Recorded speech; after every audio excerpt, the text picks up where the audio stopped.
Kalau kamu merasa begitu kesulitan dalam mengatasi berbagai emosi negatif di dalam diri kamu sendiri, seperti kemarahan, kebencian, dendam, sakit hati, maka video ini terkhusus buat kamu.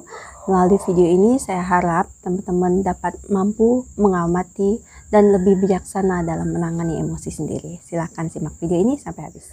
Saya belajar memahami emosi saya sendiri, belajar untuk tidak terus-terusan terjebak di dalam emosi negatif tersebut melalui apa yang saya sebut sebagai mindfulness. Jadi menurut saya bahkan seluruh ajaran spiritual itu sesungguhnya membicarakan satu hal, yaitu mindfulness. Jadi ketika kita sudah terbiasa ataupun melatih diri kita untuk selalu hadir dari waktu ke waktu, ya, hadir di dalam tubuh sendiri, menjadi pengamat atas pikiran dan emosi kita, tidak lagi begitu melekat dengan emosi itu sendiri, tidak lagi mengidentikan diri dengan pikiran, pemikiran, dan pola pikir yang tadinya sama sekali tidak bisa kita kendalikan. Nah, ketika kita sudah mampu menjadi pengamat atas beragam emosi yang bermunculan, bahkan ketika emosi itu begitu kuatnya, ya, pada saat itulah kita bisa memilih, ya, pada saat itulah kita bisa istilahnya ya mengendalikan diri kita sendiri. Ingat ya, mengendalikan emosi, mengendalikan pikiran itu sesungguhnya tidak sama seperti yang selama ini kita ketahui. Saya merasakan sebagian besar dari kita ketika kita berpikir mengenai pengendalian diri, self-control, ketika kita berbicara mengenai pengendalian pikiran dan pengendalian emosi, ya, itu sepertinya ada unsur menekan ataupun menegasi, menolak apa yang terjadi dalam diri kita, menekan-nekannya, berbeda ya. Jadi misal gini, saya merasa sangat tersinggung gitu ya. Ada orang yang sengaja menyakiti perasaan saya, misalnya dengan mengatakan hal-hal yang menyakiti hati saya. Nah, karena saya berusaha menjadi orang yang lebih baik, maka saya saya pura-pura tidak menganggap bahwa perkataan itu menyinggung perasaan saya. Saya menekan kemarahan saya mempresnya agar kemarahan saya itu tidak tampak dan tidak sampai menimbulkan reaksi yang berlebihan kepada orang tersebut. Mungkin sampai batas tertentu latihan itu, ya, latihan mental itu bisa menolong kita. Namun apabila kejadiannya ataupun peristiwanya begitu kuat, begitu besar, misalnya terjadi hal-hal yang begitu menghajar atau menghantam harga diri kita, maka penekanan-penekanan itu akan berakibat sangat fatal, ya. Kamu tahu bahwa sesuatu yang terus kita tekan itu lama-lama akan meledak. Itulah kadang-kadang ada istilah kita sering heran gitu ya. Ada orang yang begitu sabarnya, begitu selalu hari-harinya dia sabar dan pendiam, dan begitu dia marah dia sampai melukai, bahkan ada yang sampai membunuh orang. Ternyata ketika saya memasuki dunia spiritual dan terutama ketika saya belajar mindfulness, maka saya menyadari bahwa bukan seperti itu caranya menghadapi emosi negatif yang muncul dari dalam diri kita sendiri.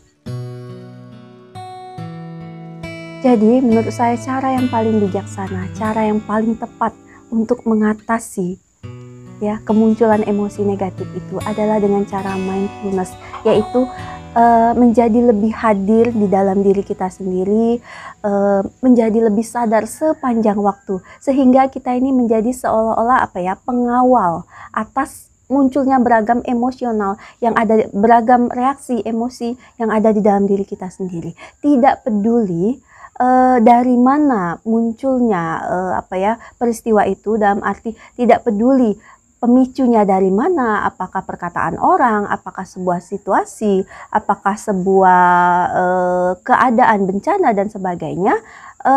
Yang perlu kita perhatikan tidaklah sepenuhnya situasi yang ada di luar diri kita, namun kita harus memberikan perhatian penuh dengan apa yang ada di dalam diri kita. Beberapa hari yang lalu saya kembali mengalami emosi ini. Saya marah sekali gitu ya terhadap seseorang. Namun saya sudah mulai melatih teknik-teknik mindfulness ini Tekniknya sederhana sekali sebenarnya, nanti saya jelaskan. Sudah sekitar hampir 1 tahun, sehingga saya cepat menangkap pola reaksi yang muncul dari dalam diri saya sendiri yang selama ini tidak saya sadari. Jadi pola itu seperti apa ya, sudah terpatri sekian lama, sehingga ketika ada kejadian itu saya pasti mengeluarkan reaksi itu. Dan tadinya kemunculan reaksi itu sama sekali tidak saya sadari, sampai saya terbiasa melatih diri saya untuk lebih mindfulness, lebih sadar dari waktu ke waktu. Jadi ketika saya mulai terpicu oleh satu hal di luar diri saya, ya, perkataan seseorang atau tingkah seseorang, saya mulai merasakan, sebelum saya melakukan apapun, saya merasakan inilah ya, artinya ketika mindfulness kita memperlambat proses batin kita. Saya mulai merasakan gemuruh kemarahan itu. Saya mulai merasakan betul-betul bagaimana energi emosi itu di dalam diri saya, dari dada naik ke kepala. Sesuatu itu emosi itu atau energi itu begitu kuatnya, sehingga kalau kita tidak benar-benar sadar dan hadir di dalam diri kita sepenuhnya, maka kita akan langsung menyatu dengan emosi itu, dan kita akan marah-marah, kemudian kita akan membentak-bentak, dan kita akan mengulangi, merepetisi seluruh perilaku kita yang sudah-sudah, ya. Kadang-kadang ketika kita marah, kita setelahnya kita menyesal, kenapa sih kok saya menjadi pribadi yang seperti itu, kenapa saya begitu mudah marah dan sebagainya. Dan itu terulang terus dan membuat diri kita menjadi begitu merasa buruk, ya. Sebenarnya cara yang saya lakukan, ya, yang saya anggap sudah sangat ampuh, ya, untuk membantu mengatasi jebakan-jebakan emosi negatif ini, sangat sederhana. Sebenarnya saya sudah pernah bagikan di video saya yang lain. Saya setiap hari, selain melakukan meditasi di malam hari sebelum tidur atau di waktu-waktu tertentu, ketika saya punya waktu luang untuk melakukan meditasi, entah itu 15 menit, setengah jam, ataupun 1 jam, ya, maka sesungguhnya kesadaran kita menjadi lebih kuat. Nah, namun tidak cukup sampai di sana. Ketika tidak sedang meditasi pun, saya berusaha untuk selalu hadir.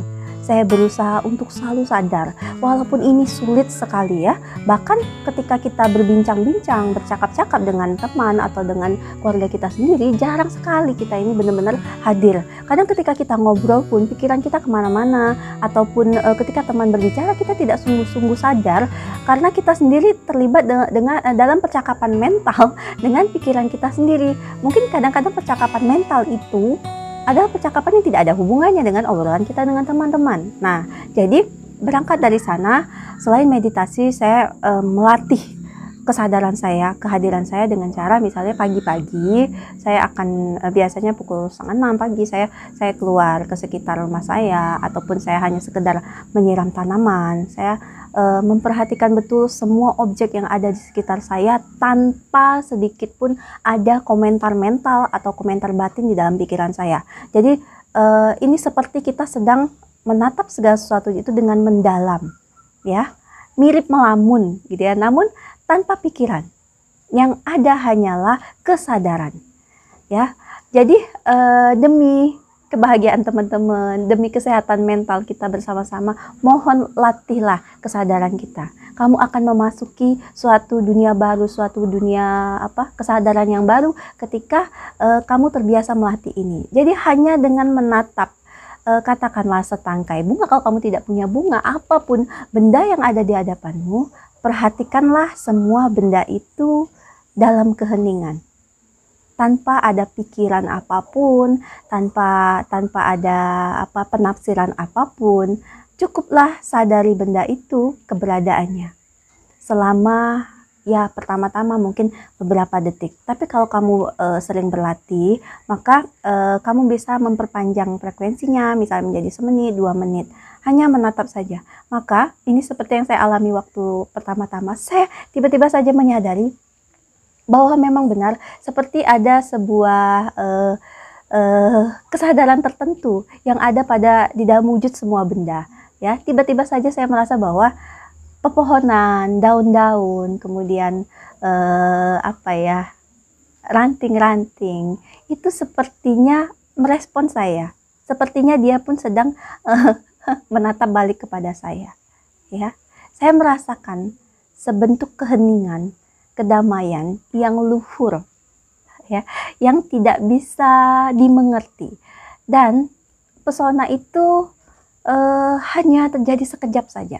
Nah, mungkin untuk mudahnya, biasanya kalau kamu pernah pergi ke suatu tempat yang begitu indah, ya misalnya kamu seperti yang saya alami dulu, saya naik ke puncak gunung, ya saya suka naik gunung, kemudian saya menyaksikan matahari terbit, atau saya pergi ke pantai menyaksikan matahari terbenam. Ada suatu momen di mana kita akan begitu terdiam di hadapan bentangan alam yang menakjubkan itu. Ya, pada saat itulah terbuka suatu suatu momen menakjubkan yang membuat kita ini kayak tersedot atau terhisap di dalam lautan keheningan itu. Nah, kira-kira seperti itulah. Hanya saja pikiran kita yang hiruk pikuk ini, yang begitu rusuh ini, sering sekali mencuri keheningan itu, sehingga kita tidak menyadari ada keindahan, ya, ada unsur-unsur yang suci di dalam alam itu. Namun tidak hanya ketika kita berhadapan dengan pemandangan indah, bahkan di rumput-rumput yang sepele pun hal itu tetap ada. Selama ini saya tidak pernah menyadari itu. Inilah kenapa dikatakan oleh Eckhart Tolle, ya, di dalam bukunya The Power of Now. Saya banyak terinspirasi dari buku itu. Nanti mungkin di video berikutnya saya akan mengulas tentang buku itu karena bukunya cukup berat. Nah, jadi beliau mengatakan bahwa sesungguhnya selama ini kita hanya memandang namun tidak melihat. Nah, inilah ketika latihan-latihan sepele namun begitu powerful, begitu kuat.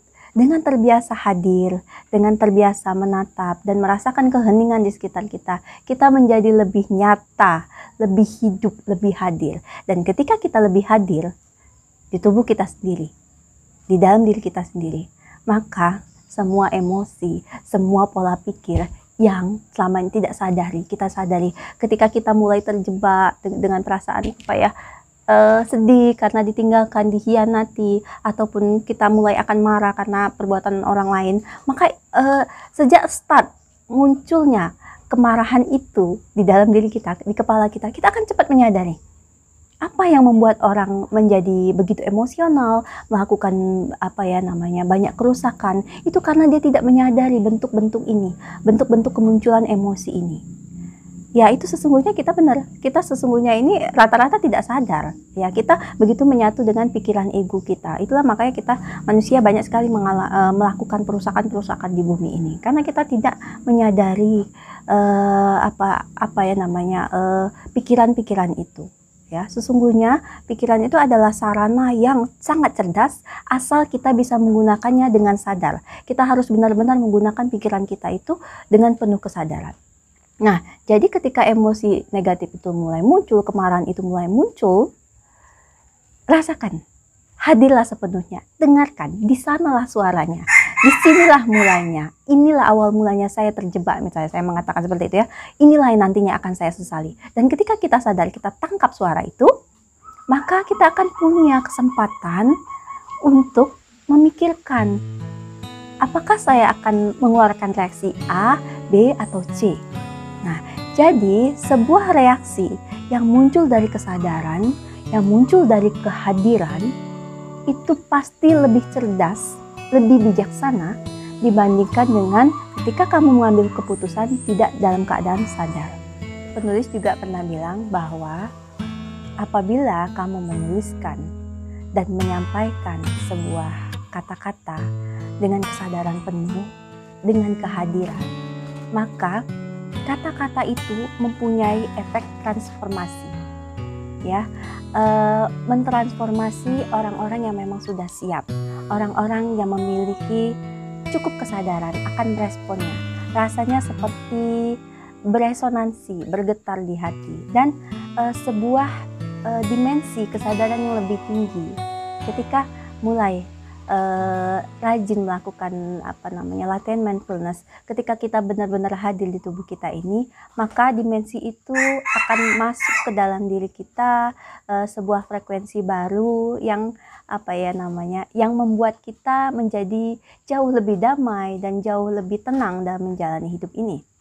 Jadi kalau saya rangkum kembali, cara untuk mengatasi emosi negatif kita, pikiran-pikiran negatif kita itu yaitu melalui meditasi dan juga latihan mindfulness. Nah, latihan mindfulness ini bisa apa aja? Misalnya makan dengan penuh kesadaran, merasakan apa yang kita lakukan, apa yang kita pegang dengan penuh kesadaran. Semua hal-hal sepele itu mempunyai kekuatan yang sangat besar untuk melatih kesadaran kita. Penting sekali melatihnya ketika kita sedang dalam keadaan tanda kutip damai, tidak punya masalah atau masalah kecil-kecil saja, dengan terus menyalakan kesadaran di dalam diri kita ya. Api kesadaran di dalam diri kita ini akan semakin besar, dan ketika ada tragedi besar, ketika ada masalah besar yang datang dalam hidup kita, maka kita sudah siap. Nyala api kesadaran kita sudah cukup kuat sehingga kita tidak mudah lagi ketrigger oleh emosi-emosi negatif itu. Bahkan badai yang datang dalam hidup kita akan seperti mengawasinya dari suatu bentuk, dari tempat yang tinggi, mengawasi debur ombak yang ganas tersebut tanpa harus terhempas, tanpa harus hancur lebur di dalamnya. Saya harap video ini dapat memberikan inspirasi, dapat memberikan referensi juga kepada teman-teman agar melatih diri untuk lebih mindfulness, lebih hadir, lebih sadar dalam melakukan semua kegiatan kita. Dengan begitu, nyala api kesadaran kita akan semakin kuat dan semakin kuat.